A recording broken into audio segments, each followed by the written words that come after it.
আমার মতো ফেসবুকে আমার বলে বার্থডে শুনছেন আমার জন্ম তারিখটা আমি করে পারবো না। ওই মামুন কি খাস?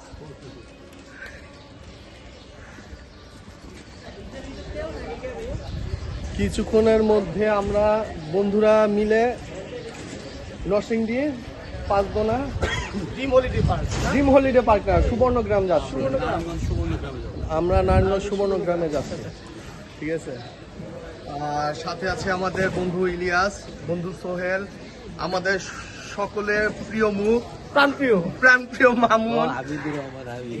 তার সাথে আছে আমাদের নাসির ভাই, তার সাথে আছে ভুলে গেছি মনসুর ভাই। মিঠাই মনে করলে দেওয়া যায়।